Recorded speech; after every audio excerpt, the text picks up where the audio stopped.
The refugee ship was not meant to be there. It was damaged and running on its last power cells. Inside the ship were families, not soldiers. Children slept on cold metal floors. Elders whispered prayers in a language the stars no longer heard. They had been running for months, moving from system to system, always chased, never safe. Then the navigation system failed. Red warning lights filled the command room. The ship began to shake. One of the pilots tried to correct course, but the controls did not respond. A blue planet appeared on the main screen, large, bright, and full of signals. The ship's computer spoke in a flat voice. Unknown star system. Gravity pull increasing. The refugees looked at the data in fear. The planet was marked in ancient records. Earth. Silence filled the room. Everyone knew the stories. The species that lived there was young, emotional, and unpredictable. Some called them violent. Others called them brave. No one called them safe. The ship entered the planet's orbit by mistake.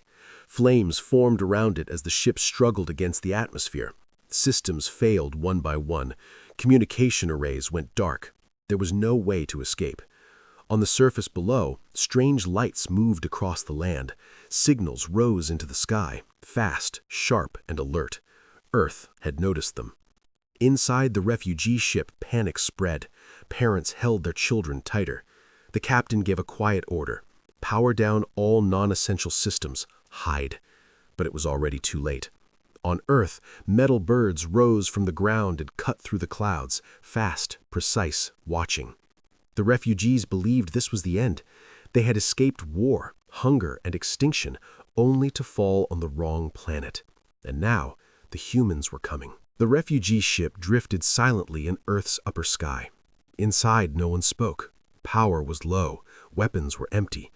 The refugees waited for the attack they believed was coming. Their records were clear. When humans felt fear, they used force. Then the sensors came back online for a moment. Multiple fast objects were moving toward them. The captain closed his eyes. "This is it," he whispered. Outside the ship, human aircraft surrounded the broken vessel. They moved with control, not panic. Weapons stayed locked. No shots were fired. A signal reached the refugee ship. At first it was only noise, then words. "This is Earth Defense Command. Unidentified vessel, you're entering a protected zone. Do not be afraid. We are here to help." The bridge froze. Help? The translator struggled, then confirmed the meaning. The refugees stared at each other in confusion. No demand? No threat? No countdown? The captain answered with shaking hands. We are refugees. Our ship is damaged. We mean no harm." There was a short pause on Earth. Human leaders watched the screens. They saw weak life signs. Children, civilians, no weapons charged. The answer came back. "You are safe. We will guide you to a secure landing area." Slowly, carefully, human aircraft moved ahead of the refugee ship. They did not push. They did not surround it like hunters. They moved like guards. The refugees could not understand it. Why would they not be destroyed as the ship descended? Cities appeared below, huge, bright, alive. The refugees felt fear, but also something new, hope. Then a new alert flashed on the ship's screen. A long-range scan detected movement at the edge of the system. Unknown ships, fast, hostile. The captain's voice turned cold. They found us. And Earth had no idea what was coming next. The refugee ship finally reached the ground. Human vehicles waited at a safe distance. No weapons were aimed. Medical teams stood ready, wearing white suits. The refugees watched through cracked windows, still unsure if this was real. The hatch opened slowly. Thin, tired figures stepped out. Some could barely walk. Children hid behind their parents. Their eyes showed fear and long suffering. The humans did not shout. They lowered their heads one by one. The refugees were guided to safety. Warm blankets were placed around small bodies. Water was given. Medical scans began at once. The captain was brought to a secure room. Human officers sat across from him. Their faces were serious, but not cruel. "We need to understand. Who is hunting you?" The captain took a long breath. "Our people were peaceful. We had no army, no fleets. Then they came. Images appeared on the screen, cities burning, skies full of warships, worlds breaking apart. They destroyed any species they found weak. We ran, we hid, but they never stopped.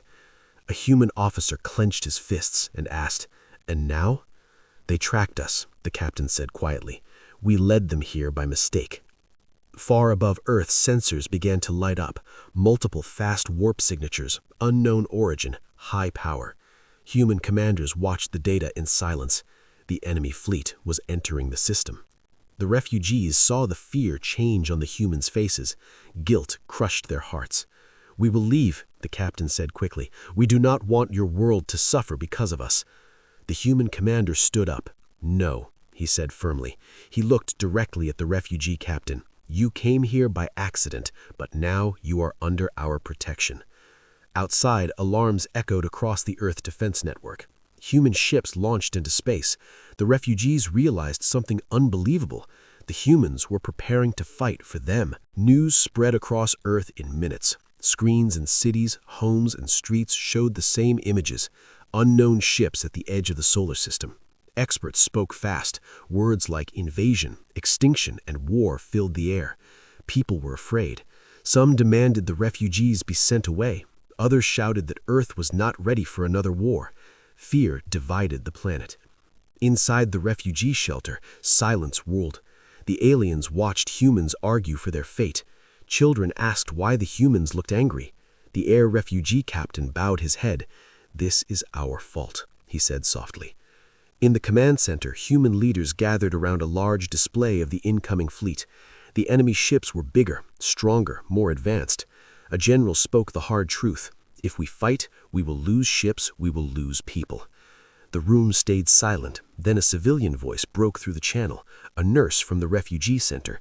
"They're just families. They're scared just like us." Another voice followed, a pilot. "If we give them up, we teach the galaxy who we really are." The president of Earth stood slowly. "We did not invite this war, but they found us anyway." She looked at the screen, at the refugees, at Earth. "We do not trade lives for safety. We stand between danger and those who cannot fight." Orders went out across the planet. Defense fleets launched, old ships, new ships, even unfinished ones. Civilians volunteered. Engineers worked without sleep. Above Earth, human ships formed a wide line, positioned between the enemy fleet and the planet below. The refugees watched in disbelief. Humans were not hiding behind their world. They were standing in front of it. At the edge of the system, the enemy fleet powered its weapons. A message was sent toward Earth. "Hand over the refugees," the enemy demanded. Earth's reply was short. "No." The stars went silent. Space turned bright with fire. The enemy fleet moved forward without fear. Their ships were massive, dark, and silent, weapons charged with power far beyond human levels. Human ships did not retreat. They held their line. The first enemy shot crossed the space between stars and struck a human key cruiser. The ship broke apart in light and flame. Alarms echoed across the human fleet. Still, no one pulled back. Human fighters rushed forward in small groups. They were weaker, slower, and fewer, but they moved with purpose to protect the refugees. Explosions filled the sky. Human pilots dodged, attacked, and covered each other. Some ships never returned. Their signals went dark, one by one. On Earth, civilians watched in silence. No cheering, no shouting, only fear and pride mixed together. Inside the refugee shelter, the aliens watched humans dying for them. Many fell to their knees.